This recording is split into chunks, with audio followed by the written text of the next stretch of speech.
Hello student, जय हिंद। आज हम पढ़ाएंगे ABO ब्लड ग्रुप सिस्टम के बारे में। पहले क्या पढ़ाया था? ब्लड के बारे में, ब्लड सर्कुलेशन के बारे में, हार्ट में कैसे सर्कुलेशन होता है, ये सब पढ़ाया था। अब पढ़ेंगे ब्लड कितने तरह के होते हैं, ग्रुप कितने होते हैं। तो ये 4 तरह के ग्रुप होते हैं। कैसे? ग्रुप ए मतलब blood group A, blood group B, blood group AB and blood group O। ये 4 तरह के ही ब्लड ग्रुप होते हैं। अब देखिए, ये जो ब्लड ग्रुप होते हैं इसको आप पहचानोगे कैसे? इसका पहचान होगा एंटीबॉडी एंटीजेन से। ठीक है। अब ये एंटीबॉडी कहाँ पाया जाता है? प्लाज्मा में पाया जाता है। और एंटीबॉडी का काम क्या होता है? मैंने पहले भी बताया था एंटीबॉडी का काम क्या है। जब कोई पैथोजन घुस जाता है, कोई बाहर का कोई अंदर बॉडी में आ गया, तो ये एंटीबॉडी एक्टिव हो जाता है। एंटीबॉडी उसको डिटेक्ट कर लेता है, इम्यून सिस्टम क्रिएट करता है, पहले बताया था मैंने। अब देखिए, ये एंटीजन क्या करता है? एंटीजन एक प्रोटीन है। ये क्या है? रेड ब्लड सेल मतलब RBC के सरफेस एरिया में ये एंटीजन रहता है। ठीक है। यही दोनों चीज से ये जो ब्लड ग्रुप है इसका आइडेंटिफिकेशन होगा। देखिए कैसे होगा। अगर ब्लड ग्रुप ए होगा, किसी का ब्लड ग्रुप अगर ए होगा, तो उसका एंटीजन क्या होगा? ए होगा। और उसका एंटीबॉडी क्या होगा? बी होगा। ठीक है। अब देखिए, अगर किसी का ब्लड ग्रुप बी होगा, तो उसका एंटीजन क्या होगा? उसका एंटीजन बी होगा। और उसका एंटीबॉडी क्या होगा? ए होगा। ठीक है। अब देखिए, किसी का अगर AB ब्लड ग्रुप हुआ, तो उसका एंटीजन क्या होगा? AB होगा। और उसका एंटीबॉडी होगा ही नहीं। ठीक है। अब देखिए, जब O ब्लड ग्रुप होगा, तो उसका एंटीजन ही नहीं होगा, सिर्फ एंटीबॉडी होगा। और दोनों एंटीबॉडी रहेगा। ठीक है। इसीलिए क्या करता है, अगर अब एक बात बताए, एंटीबॉडी क्या करता है? अगर बाहर से कोई अंदर आए तो डिटेक्ट कर लेता है, उसे मार देता है। अब बताइए, AB के पास एंटीबॉडी ही नहीं है, तो ये तो डिटेक्ट ही नहीं कर पाएगा। तो AB क्या है? यूनिवर्सल रेसिपिएंट है। मतलब क्या है? AB ब्लड ग्रुप जिसके अंदर भी है, वो सभी का ब्लड ग्रुप ले सकता है। AB सबका ब्लड ग्रुप अगर ब्लड ले सकता है अगर जरूरत पड़े तो। और O का क्या मसला है? O का एंटीबॉडी है, डिटेक्ट कर सकता है, एंटीजन नहीं है। मतलब एंटीजन क्या होता है? जो बाहर से जाता है, तो एंटीजन इसके पास नहीं है, तो वो किसी भी बॉडी में चला जाए तो उसके वो तो डिटेक्ट नहीं कर सकता कोई अंदर आया कि नहीं आया। तो ये क्या हो गया? यूनिवर्सल डोनर हो गया। ये किसी को भी ब्लड दे सकता है। अगर किसी का ब्लड ग्रुप O है, तो वो किसी को भी दे सकता है, लेकिन किसी से भी नहीं ले सकता। वो सिर्फ O से ही ले सकता है, लेकिन वो सबको दे सकता है। और AB क्या कर सकता है? AB सबसे ले सकता है, लेकिन AB सबको दे नहीं सकता। ठीक है। AB सिर्फ AB को ही दे सकता है। अब देखिए, ये जो A एंटीजन है, सॉरी A ब्लड ग्रुप है, तो A ब्लड ग्रुप क्या कर सकता है? A खुद को दे सकता है और A B को भी दे सकता है। B क्या कर सकता है? B खुद को दे सकता है, A B को भी दे सकता है। ठीक है। अब देखिए, ये तो हो गया बेसिक सा ग्रुप। लेकिन पॉजिटिव नेगेटिव भी होता है ना। A positive, A negative, B positive, B negative, O positive, O negative होता है ना। तो वो क्या है? वो है RH फैक्टर। ठीक है। वो होता है RH फैक्टर, यानी रेसस फैक्टर। अब ये रेसस कहाँ से है? पहली बार रेसस मंकी से ही ये डिटेक्ट किया गया कि ऐसा कुछ फैक्टर मिल रहा है, तो उसके नाम से, उसके हिसाब से इसका नाम पड़ गया RH फैक्टर, RH सिस्टम। ठीक है। अब देखिए, इसके अंदर जेनोटिपिकली कुछ है, ये मैं अभी बताता। RH फैक्टर रहने से पॉजिटिव होता है और नहीं रहने से नेगेटिव होता है। ठीक है। ये समझ गया आप? अब देखिए, ये जो एंटीबॉडी और एंटीजन है, इसका जेनोटिपिकली इफेक्ट क्या है? अगर जेनोटिपिकली अगर देखोगे तो A का जेनोटाइप क्या होगा? ए का जीनोटाइप होगा IA और IAIO, ठीक है। इसका जीनोटाइप ये होगा। अब बी का बताइए क्या होगा, IB और IBIO। AB का बताइए क्या होगा, IAIB और O का IOIO, ये जीनोटाइप होगा। अब बताए IOIO अगर ए हो गया, IAIO हो गया तो क्या बन जाएगा, ए बन जाएगा ब्लड ग्रुप। अगर इधर बी हो गया तो क्या बन जाएगा, ब्लड ग्रुप बी बन जाएगा। मतलब इस कॉन्फ़िगरेशन से अगर आएगा तो ब्लड ग्रुप ए बन सकता है, बी बन सकता है, ये जीनोटाइपिकली फीचर्स है, ठीक है। अब एक मसला है, ये माइनस भी होता है, ये पॉजिटिव भी होता है, हाँ, तो उसका भी तो कुछ जीनोटाइप होगा। तो उसका जीनोटाइप ये है, देखिए इसमें 5 तरह का मेन एंटीजन पाया जाता है। क्या है ये, capital D, capital C, capital E, small C, small E. अब देखिए इसका मतलब क्या है, अगर इस ब्लड ग्रुप में, ये चारों ब्लड ग्रुप में RH डी प्रेजेंट है तो इसका मतलब है ये ब्लड ग्रुप पॉजिटिव होगा, ठीक है। अगर RH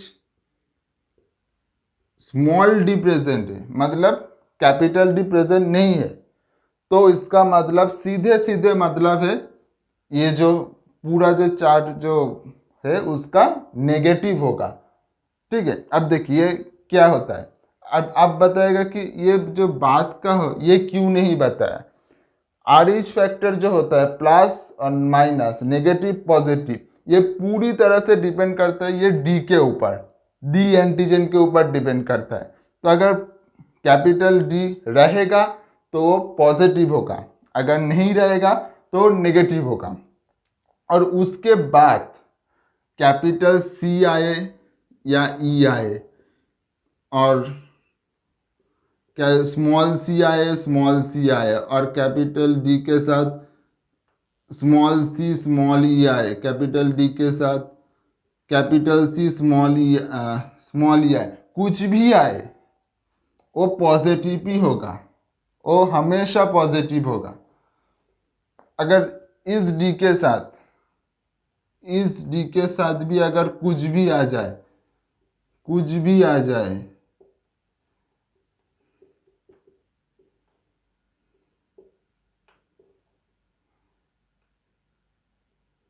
कुछ भी आ जाए तो ये नेगेटिव भी होगा, क्योंकि इसमें डी नहीं है तो ये नेगेटिव होगा। अभी अब एक बात बताए, ध्यान से सोच के बताएगा। ये RH पॉजिटिव नेगेटिव हो गया, मान लिया। ओ अभी अभी क्या कहा था, ओ में क्या होता है, सबको दे सकता है। AB क्या कहा था, सबसे ले सकता है। ओ पॉजिटिव भी होता है, नेगेटिव भी होता है। AB पॉजिटिव भी होता है, नेगेटिव भी होता है। आप एक बात बताइए, O पॉजिटिव नेगेटिव दोनों ही ब्लड ग्रुप क्या सबको ब्लड दे सकता है? और सेम क्वेश्चन इधर भी है, AB पॉजिटिव नेगेटिव दोनों ही ब्लड ग्रुप क्या सब ब्लड ग्रुप से ही ले सकता है? इसका आंसर आप ध्यान से सोचिएगा, ठीक है। इसका आंसर कुछ गड़बड़ी है इसमें, इसका आंसर आप ध्यान से सोचिएगा और कमेंट बॉक्स में मुझे बताओगे। इसके आंसर मैं अगली क्लास में बताऊंगा, क्यों नहीं हो सकता, क्यों हो सकता है, क्यों है, क्यों नहीं है, ठीक है। इसका आंसर आप कमेंट बॉक्स में बताओगे। अब देखिए प्रेगनेंसी जो होता है, प्रेगनेंसी में कुछ कॉम्प्लिकेशन हो जाता है।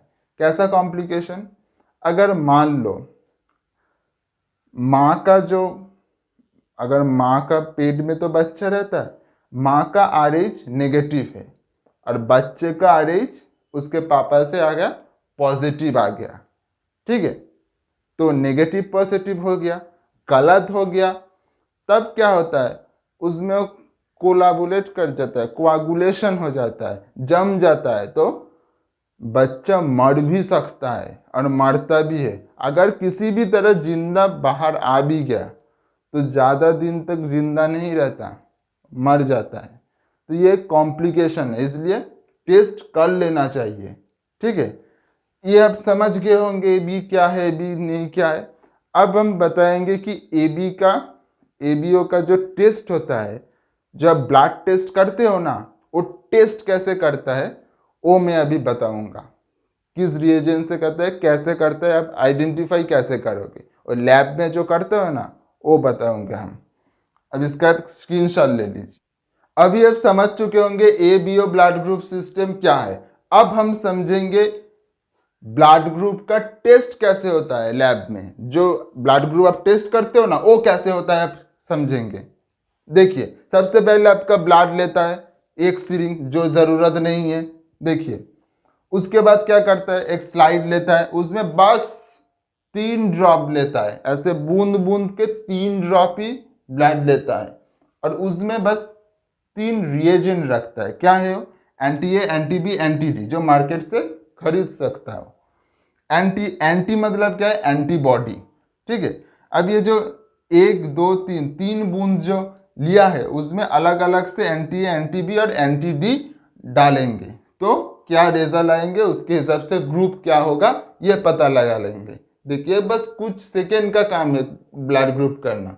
देखिए, अगर एंटीबॉडी ए अगर किसी में है, देखिए अगर ब्लड ग्रुप ए होगा, मैंने मान लिया कि यह ब्लड ग्रुप ए है, तो इसमें क्या है, एंटीबॉडी बी है।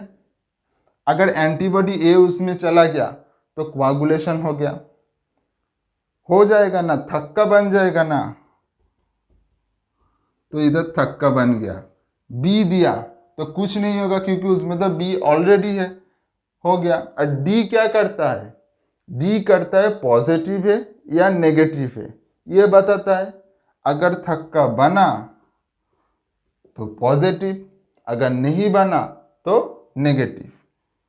ठीक है, अब देखिए, ये हो गया ब्लड ग्रुप ए के लिए। अब ब्लड ग्रुप बी के लिए क्या होगा, ब्लड ग्रुप बी के एंटीबॉडी क्या है, ब्लड ग्रुप बी के एंटीबॉडी ए है।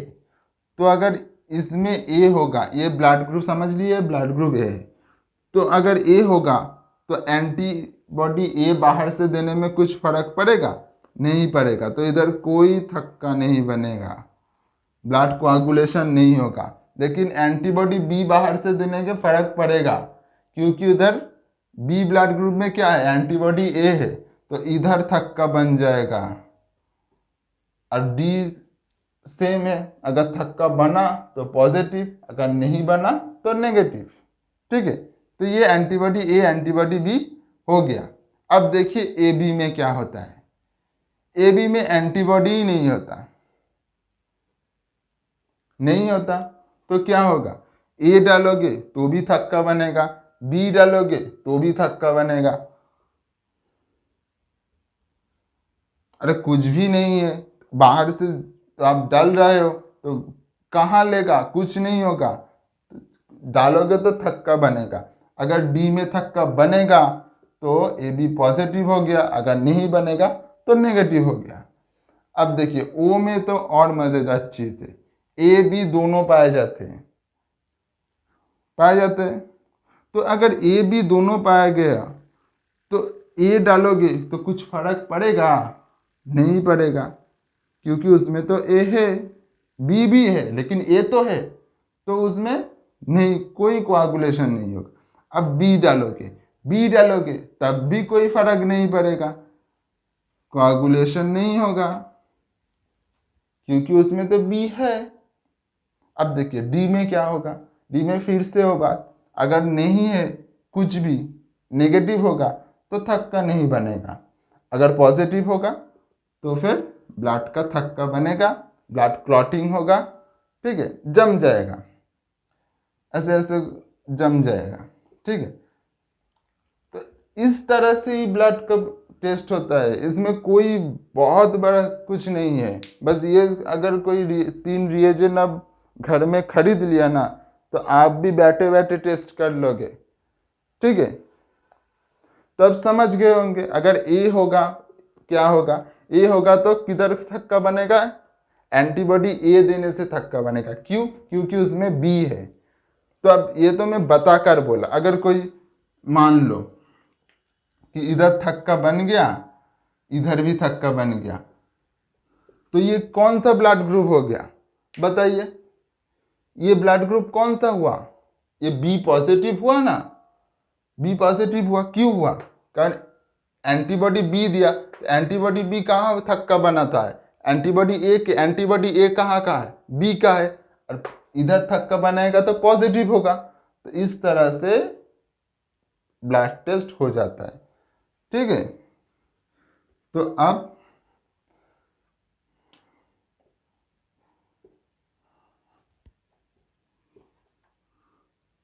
अब इसका एक स्क्रीनशॉट ले लीजिए।